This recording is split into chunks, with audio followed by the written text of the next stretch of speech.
Hello, good afternoon, everyone. I hope you are doing really well this Wednesday. Happy Wednesday.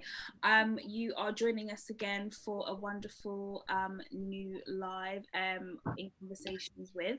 Today we have the delectable Reno Steenkamp, who is one of FARFETCH's private client directors of Middle East, China, and Russia. Please Russia and CIS. And CIS, that's it. Thank you so much. And today we're going to be talking a little bit about his career over the last few years. We're going to be talking about what it's like to jump from personal shopping, one-to-ones in real life from Harrods and Burberry, all the way to working on digital platforms such as Net-a-Porter and FARFETCH. And hopefully towards the end, we'll definitely have some time for questions as well. But hello, Reno, how are you? Dominique, so good to see you virtually. It's been forever. And thank you so much for having me. Sorry. Great to be on the ŌNCE Club. Yay! Thank you so much for, I know you're very busy and you have a lot of teams to look after. So we really appreciate having you on and having your time.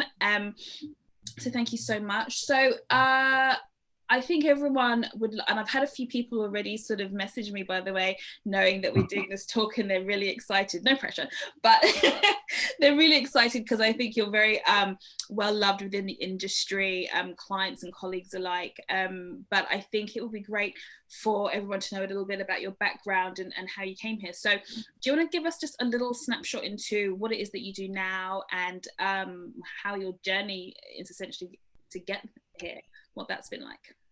Oh, absolutely. I mean, as private client director at FARFETCH, I'm responsible for leading the private client sales, client development, and operations teams to deliver an unrivaled VIP experience and services across the Middle East, Russia, and Commonwealth of Independent States. So I cover the three regions and work very closely with our managers, client development managers, and also our absolutely world-class team, the personal shoppers or private client stylists, as we call them in FARFETCH, to build long-lasting relationships and really nurture our private client community at FARFETCH.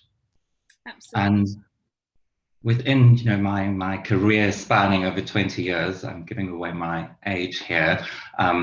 I know you and I met at Net-a-Porter actually, so we also come a long way. That was almost 10 years ago now that I think of it, which how time flies. But I started off in personal shopping by chance, I have to say. I always wanted to work in fashion and remember spending hours in what was called central news agents in South Africa, Johannesburg, looking out for magazines, and I couldn't afford these amazing architecture or fashion magazines or Vogue even at the time. So at an early age, I was kind of like paging through in the shops, looking at all the inspiration, and was designing these elaborate gowns, from an early age in the 80s. Loved a shoulder pad, so wherever I could put one in, absolutely was featured everywhere.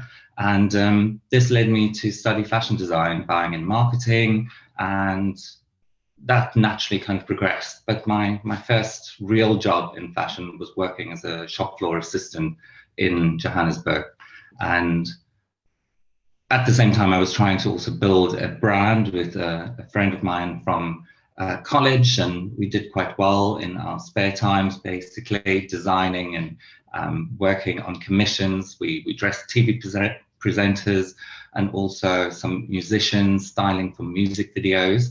But London was really where my heart lay, and I really wanted to travel to the city, London, the fashion capital of the world, in order to really pursue my passions. And within London, the art, the culture, the fashion, everything is just amazing. You really get thrown into a hub and melange, absolute pot of creativity to be able to express yourself and really experience the world of luxury, you know, the amazing brands that are just at the tip of your fingers. And within London, that's where I then had my first job at Harrods and kind of started off my career there. So, by the way, I love your vocabulary, a melange. It's very, I love it. But I think you're right. I think coming into certain cities, and London is definitely one of those cities where you can be very much, whilst not feeling like you are a part of maybe say a luxury scene, if you want to call it that, but still be very much adjacent to it and be experienced by it and be affected by it in a very real, tangible way, in a way that I don't necessarily always get to see in other cities, you know, from travels. But set the scene. What year did you come to London? How did you kind of, you know, how was it that it became that it was Harrods? Was that sort of first foray into kind of, you know, a luxury world in London? It was absolutely crazy, to be honest.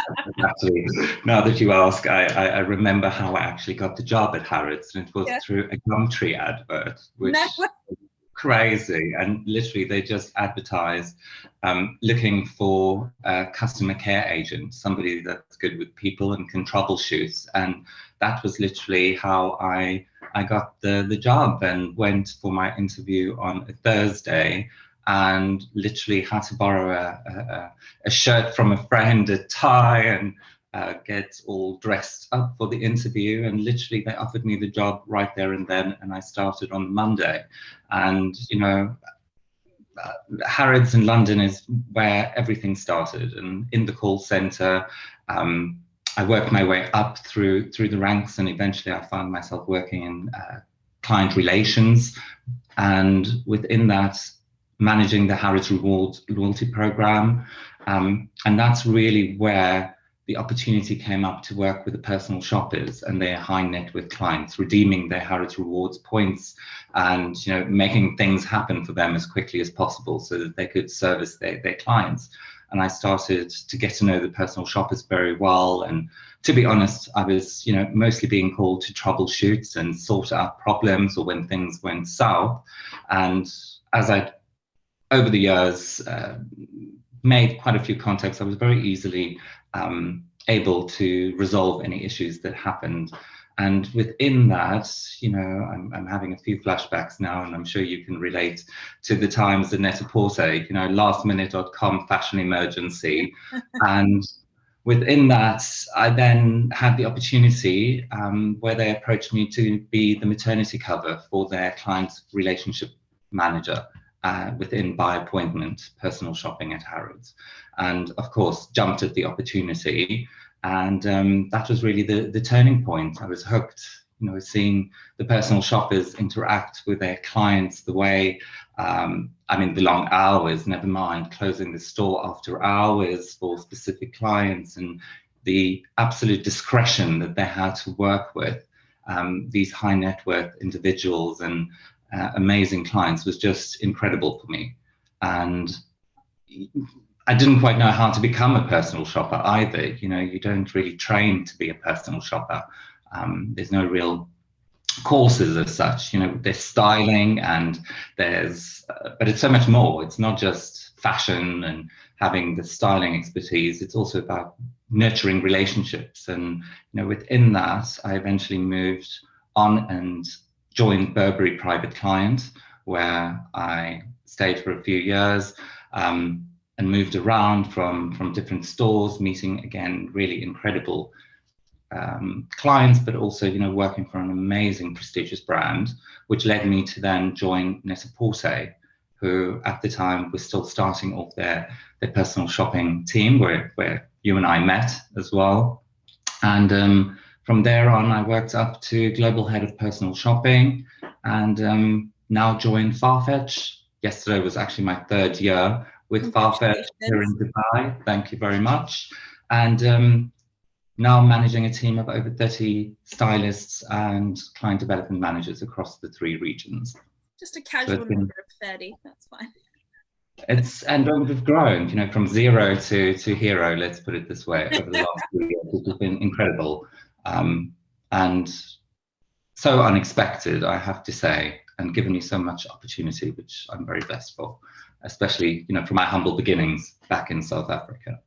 For sure, because you know, you said that you came from a place of not being able to afford to actually buy the magazines, and then now you're essentially in a situation where I'm sure you know you're being invited by the magazines in a lot of cases, or clients who work with these types of publications and stuff. So it is always a it's a really special moment, because and I definitely can relate with that. There's been certain things in my career I'm like, oh my gosh, I can't believe that that was something I watched on television and now I'm here. And it does give you a bit of a pinch. It sounds cliche, but there is a bit of a pinch me moment.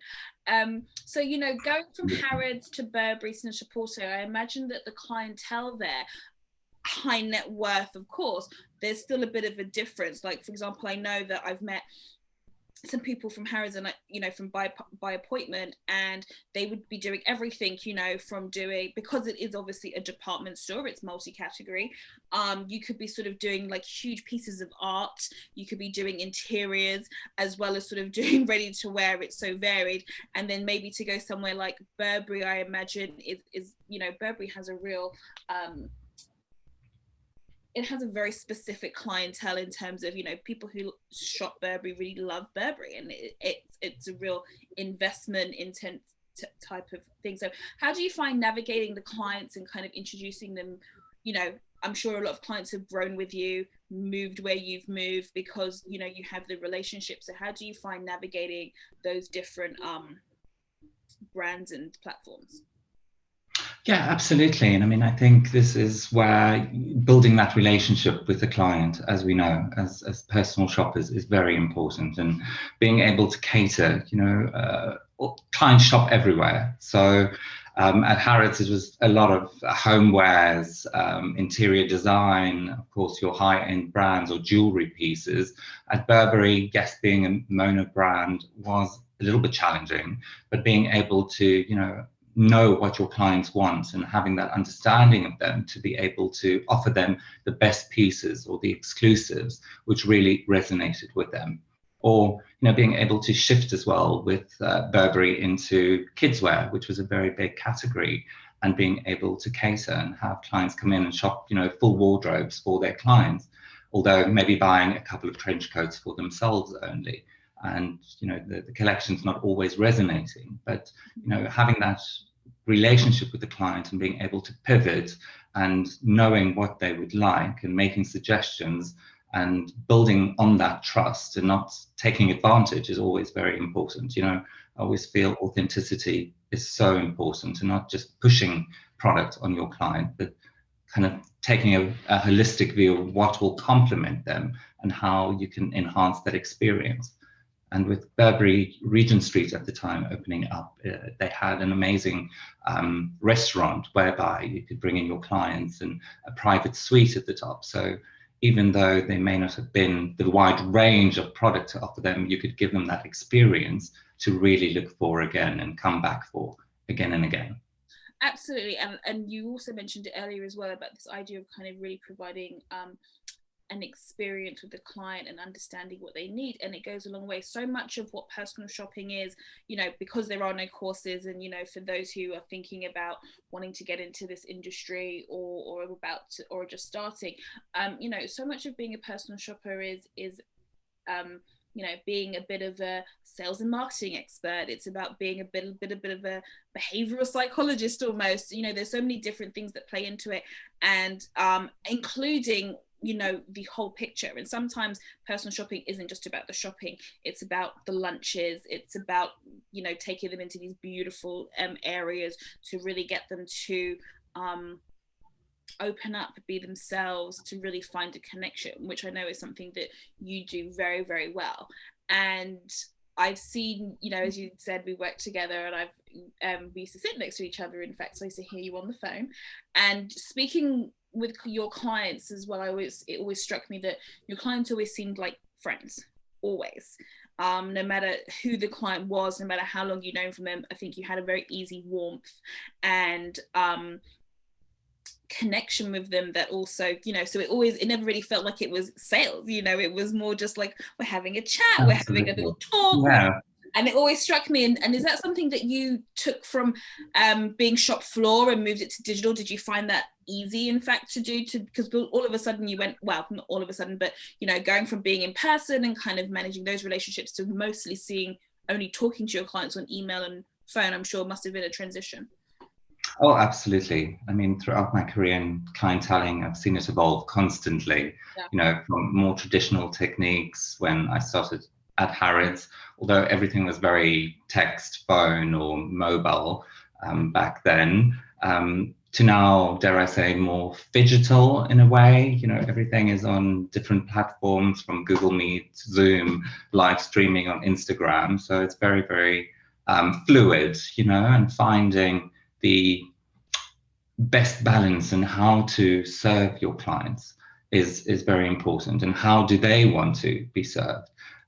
But it's not always easy, and I do feel though the principles overall remain the same. It's always about nurturing those long-lasting relationships, and whether that be in person or through digital, it's not always easy. And for me, I have to be honest, it took some time. The first time you put behind a computer and all of a sudden you have, you know, clients everywhere in the world, and it's almost now like a blind date.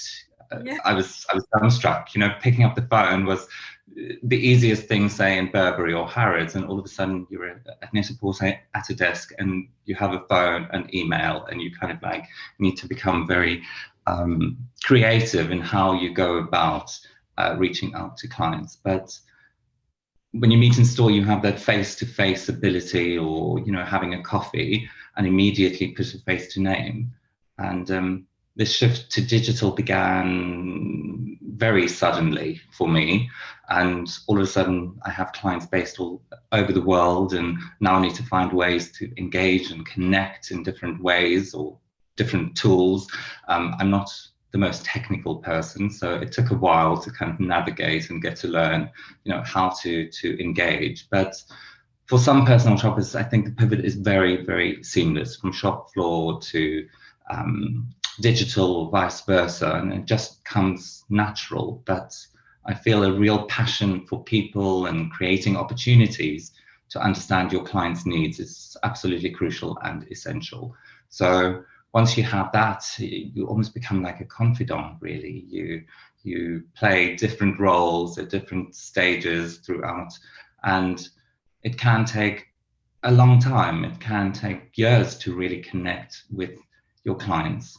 And this comes back, you know, to my point of nurturing those relationships and being patient with building that trust, and being able to play the role as psychologist or advisor, or just even a shoulder to cry on, and which goes a long way, and that evolves. So many of the clients that I do have, as you said, you know, they have become friends over time, and, you know, some of my best friends used to be clients, which is amazing to have, and just shows, you know, that trust and the ability, but also the authenticity is crucial to be able to gain their trust, especially with some of these clients and within the high net worth realm. You know, you need absolute discretion. You need to be able to navigate difficult situations with ease,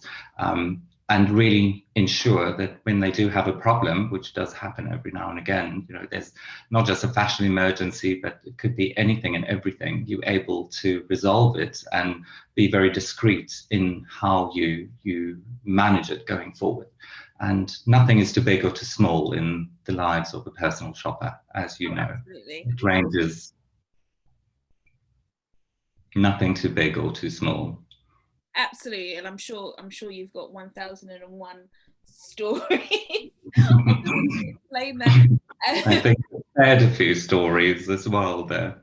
I know, sometimes I feel like sometimes there's certain stories where you just, oh, that one's coming, that's in the vault forever, you know. Maybe in 20 to 40 years it could be a memoir, of be scandalous. But the things, like, it's like a hairdresser, I think, as well, in a lot of ways, that the kind of things you, like you said, if it wasn't for discretion, you know, we wouldn't have business. But there are things in which that your clients will divulge certain information because there's trust there, because there's a real kinship there, because there's a real rapport that feels that they can be themselves. And actually it never feels that, you never necessarily think it's going to be that way unless you're in it, where and I'm sure you found this, you know, being in a lot of contact with those with high net worth clients, you know, we're talking dignitaries and princesses and CEOs of, you know, huge companies, for example, celebrities alike, you know, they really do find a connection with you, and it might feel almost intimidating at times, I think, to be in that type of world. But actually, I think a very good personal shopper, or someone who's very confident, find that quite seamless, you know. We've had past talks before with another colleague of ours, Stephanie, and she was like, you know, people are people.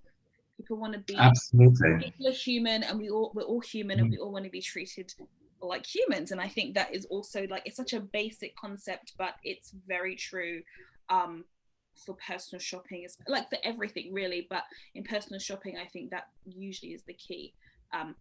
Absolutely, you know, and I think, you know, especially in the celebrity realm, they're so used to people bowing or being treating them differently, or, you know, within royalty or high net worth individuals, they just want to sit down, have a natter, maybe have a little moan about certain things in their lives, and just, you know that it's not going to go any further, or nobody's going to take it personally, you know. And that's is the key, making sure the personal touch and making it easy for them to just communicate with you on a personal level, and one-to-one, you know, human interaction goes such a long way.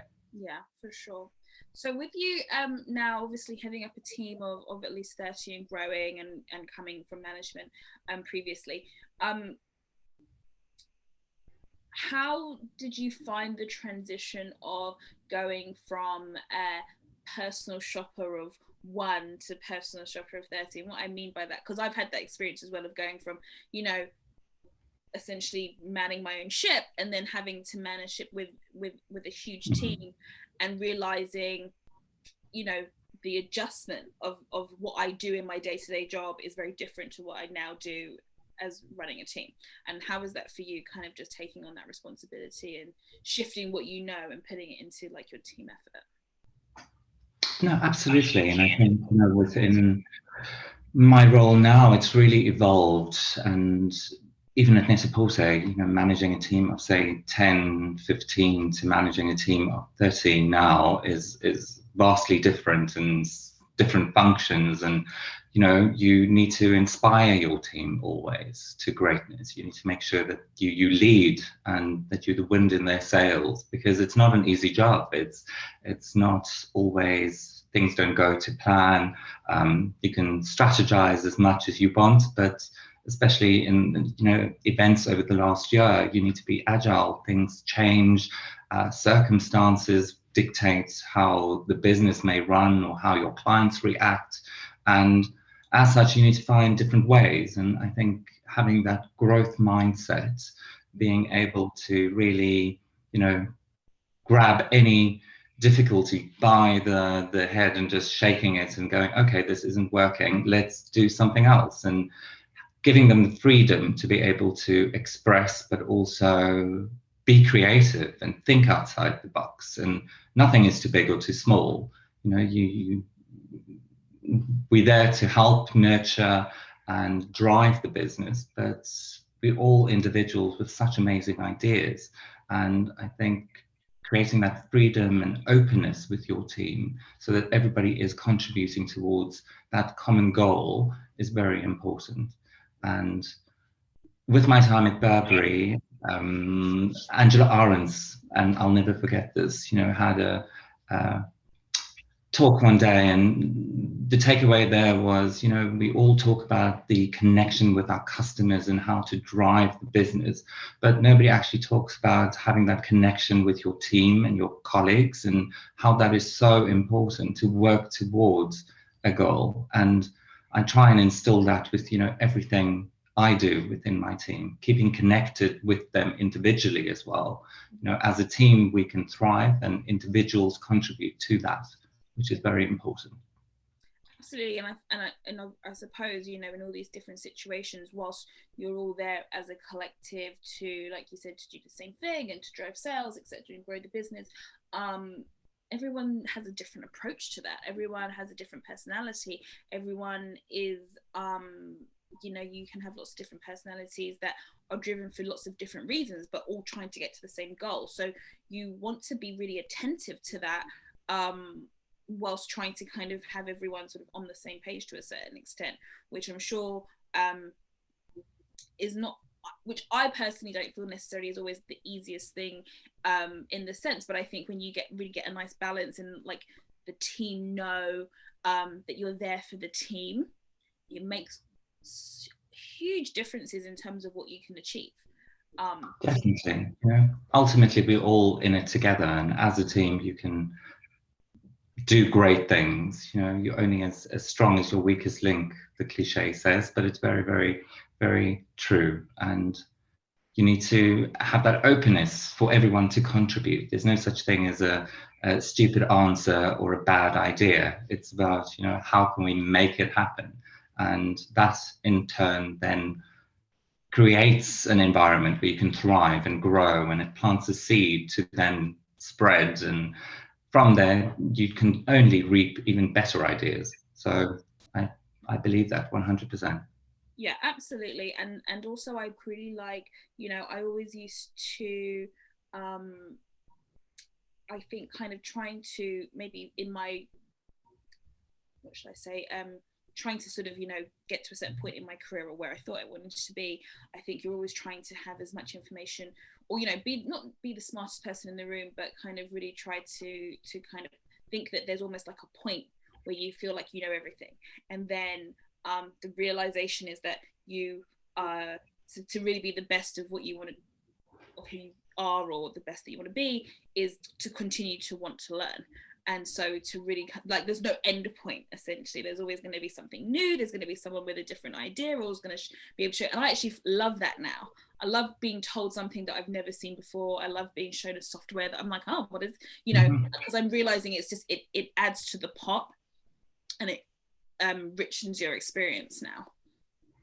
Absolutely, and I mean, there's so many different systems, platforms to stay connected, make recommendations, or even learn about fashion, you know. And I think it's in a world where everyone's so hyper connected, and the world of Instagram and social media, you know, clients and everyone have the ability to see everything before you even do. So it's very important that you have that ability to absorb as much information in order for you to then, you know, utilize that information to your advantage, build relationships, come up with new ideas, reinvent yourself, you know, always be authentic. But there's sometimes you need to be a little bit creative in reinventing yourself and refreshing, you know, the way you're speaking to your clients, or giving them a reason to come back to you. And that is very important as well. Never to be stagnant or take anything for granted. Absolutely. And I think you're right. The client has changed a lot in the last sort of, definitely in my career, like the last 10, 15 years, in the sense where you were always the authority in a lot of ways. You always, you know, you could absolutely, you know, bet money on that you were the first person showing a client a new brand or a new category or something that they didn't know. And now, like you said, because of we're in a different sort of social media bubble now, that's not always the case. Now sometimes you have clients telling, which I also love, I like it when clients show me about things that I've never seen before, but it is so different. So like you said, you have to become more creative. Being open really, really helps as well. So I mean, is there anything that in the last sort of 12 months, because obviously we went through a pandemic, and I know that mostly as you're based in Dubai, that has, you know, a lot of people have been in Dubai, so I know you guys have sort of been a bit more locked down, but also very open. But, you know, how did you really get your teams to adapt, to kind of keep motivated through, you know, times that were, I'm sure for everyone involved, you know, precarious, you know, in the sense of, you know, we don't know how badly fashion was going to be affected, or retail was going to be affected, especially online shopping and as well. So what did you kind of do to kind of make sure that your team felt sort of really connected, Yeah, motivated? I'll be honest, it's always a bit tricky, and I think the last year has definitely shown a shift in trends, shift in categories as people work from home, and you need to kind of like reinvent yourself, and taking a moment to pause, reflect, and then revise your way of working is very important. But as you said, we know clients are extremely knowledgeable. They shop everywhere. They're hyper connected. And within this world, we do try and leverage the FARFETCH ecosystem as much as we can to continue further strengthening our only on FARFETCH private client proposition, which empowers our world-class team and our private client stylists. So within that, we aim to deliver the best personal, memorable experiences within the most compelling products available for our best customers around the globe. And we've introduced many different new services as well.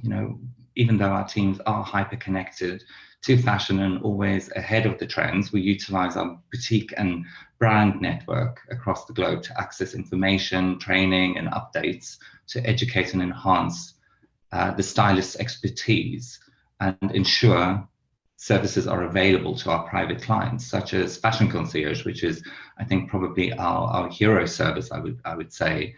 Our Fashion Concierge e-commerce solution sources luxury items on behalf of our FARFETCH private clients, and the goal there is to answer requests for luxury products that are available, that aren't available on the FARFETCH ecosystem. But we are able to locate them anywhere in the world and deliver them to the customer. And it's definitely one of FARFETCH's most powerful tools in its ever-growing range of technological innovations that enhances our vision of being the global platform of luxury. And within that, it embodies that whole amaze customers value of ours. And it is all about the experience, that clients look for again, being able to amaze them with an array of products, anything and everything at their fingertips. And in turn, it also elevates the personal shopping experience, which with its market knowledge and the suppliers and the excellence we work with. Oh, absolutely. And I mean, I've in the past worked at FARFETCH within the private client team a few years ago, and it was always, and I always loved, that was always the what do we call it, the todos juntos, that kind of feeling of, whatever we can do, the spirit, it was always really, really, really a focus of being able to kind of say, hey, if we can do it, we're going to do it, and we'll find a way. And it was always really nice actually to know, not just from private client team, but that was a real global message that Jose really tried to instill with the team from the top down, that we really wanted to be able to be like you said, the best, provide the best service. And it's exciting to see that just continues to grow and grow and grow, and there's no limit there. There's always Absolutely. new things coming into FARFETCH, which is always really exciting. Mm-hmm. And it continues to evolve. We always aim to merge the physical and the digital experiences, and recently also launched a new service for our private clients called VSAs, or virtual styling appointments. And this is a one-to-one personalized styling service hosted virtually, which aims, to build on those meaningful client engagement and really curate an experience and head-to-toe looks for clients, or even work with Fashion Concierge around homeware appointments, or streaming exclusive products only available to them. And it's amazing to see how this evolves and really arms and encourages our team to think outside the box to be able to really deliver this high-end service. Absolutely. So just before we go to the Q&A portion, I'd love to know what would be your most favorite thing about sort of being a personal shopper or personal shopping manager, and then what do you think is the most challenging? I think, that's a difficult one actually. But what I value the most is the opportunities I think it's given me, and the amazing people I've met along the way, you know, who have become real friends and been with me throughout my career over the last 20 years. And that is something I will treasure forever, especially thinking back, you know, the trajectory of my career and being able to pursue my passions. And it, again, very cliche, but you know, love what you do and you'll never work a day in your life. And that is definitely how I see the opportunities that have been given my way. Never planned, but very, very grateful. And along the way, meeting the most incredible people. And then, you know, on the other hand, challenges, there've been many. It's never a dull moment, but I don't think, you know, I'm very resilient and agile in everything that I do. And we've had a few pitfalls along the way, but, you know, you dust it off, you get back on, and onwards and upwards. So never really think there's anything as a challenge, more of a little blip in the road. Well, you talked about actually the growth mindset. So I know that if you understand having a growth mindset, you always see things like challenges as learns, right, and opportunities to do better. So I suppose that makes. I think it's a Leo thing as well, perhaps. Also, yes. You know, like Leo those watching. So yeah, for sure. Absolutely. So I've got a couple of questions here. One from Anonymous is asking, what was your most memorable sale? Oh,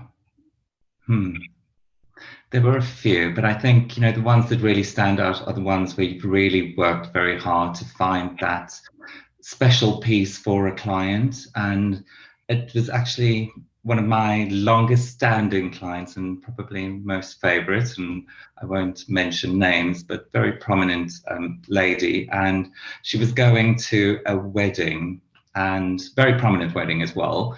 And literally a week before the wedding, she went, Mayday, my friend just bought the same dress. Oh no.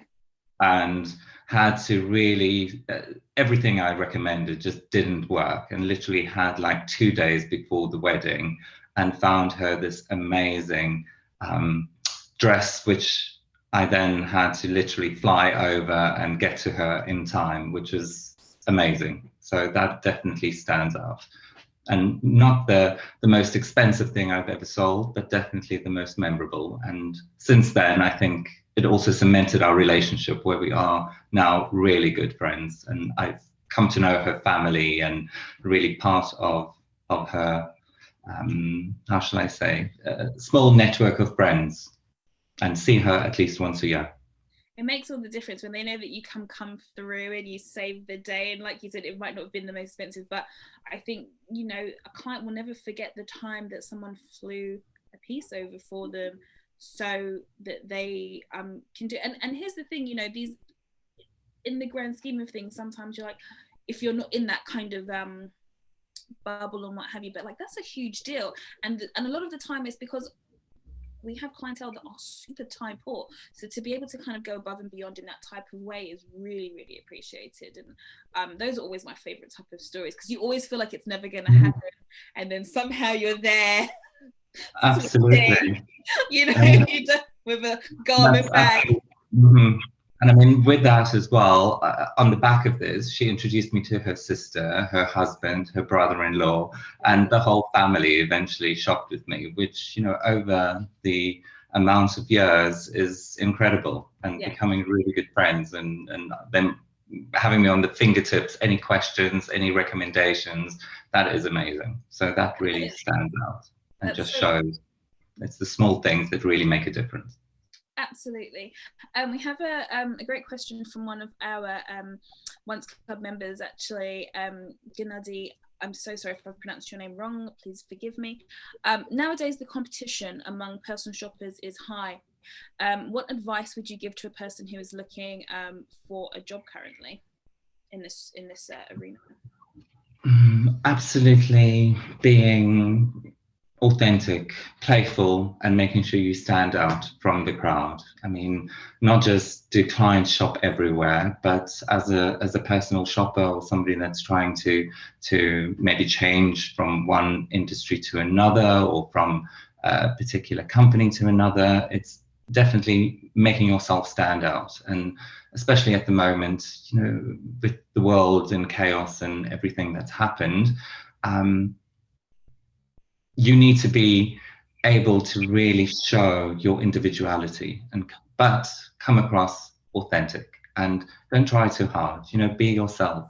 I always have this quote where I remind myself, you know, you are nature's greatest miracle, and never before you has there been anyone like you, and never after you will there ever be anyone like you. So just be yourself, and everything else will follow. And in a nutshell, yeah, I think that is definitely the way to go. I think that's great advice. I think it does go a long way. You, especially in this type of industry, in this market, you can tell when someone's not being themselves, and it can really go against you. I think it's the most important thing, you know. And I think it's okay to have limitations. It's okay to have maybe blind spots, but I think it's also really good to be able to say, look, I have these blind spots, I want to be better, or maybe I'm not as good at this, but I'm really, really good at this. And actually, you know, and that makes you stand out, and being vulnerable and going, you know, I'm not perfect, but I want to learn. And as long as you have that passion and dedication, you'll succeed. Because I mean, we've been in interviews, you know, when somebody's just feeding you what you want to hear, you know, and telling you what they think you want to hear, as opposed to actually telling what they are able to deliver, and what they're good at and what they're not so good at. And being vulnerable goes a long way.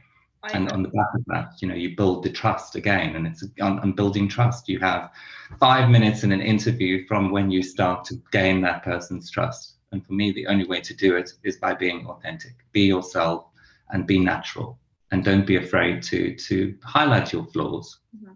Oh, 100%. So a couple more questions and before we go. So we have one here saying, in your opinion, what's easier, male clients or female clients? Oh, I have to say, that's a tricky one. I mean, I love both, I have to say. I mean, I love a challenge with finding anything for my female clients, but men, I think, can throw a few challenges your way, and they're very distinct, and they know exactly what they want, and they won't deviate from that. So when you're able to convince them with something that you've suggested or recommended, that to me is, you know, amazing. And then having them go, actually, I love this, do more for me. And that I really love. So I do like men, I have to say. Yeah, I like that. In terms of, so just one last question here. What are you or your team recommending for this season? So I don't know if that means brand or trends, but kind of, you know, what are things that you guys are talking about? You know, everything has changed so much, and with travel restrictions and people working from home and everything being very, very, how should we say, uncertain, it's very difficult. And to just say, you know, what you are recommending, I think for me, more important is making sure you curate for the client according to their tastes. You can always throw in a few trends of the season. You know, green is everywhere, which is amazing, but the brands may not be in taste to the client. So just, you know, be creative and make sure that you curate and individually recommend. Absolutely. Know your client. Absolutely. Know your client. Absolutely. Trends, I think these days don't really make much sense. It's about exclusivity. It's about finding, you know, those hard to find pieces, or offering something that really, really suits your client, and only you can find that piece. That to me stands out much more. Oh, 100%. Well, Reno, we have run out of time, but this has been amazing. I'm again so thankful that you were able to sit down and just take some time out of a very busy day. you're always coming with the gems, the vocab, the flourishes. So thank you so much. And if anyone has any more questions after this event that they would like me to pass on to Reno, please let me know. I'm sure he would be more than happy to answer. And you can always catch this event later, and we'll post it back onto our IGTV and also on the ŌNCE Club platform if you're a member. So thank you so much. Thank you, Reno. It's been a real pleasure, my friend. Thank you. Hopefully I'll see you soon. So good to see you. I know. Take care, my darling. Take care. All Bye, best, everyone. Thank you. Bye.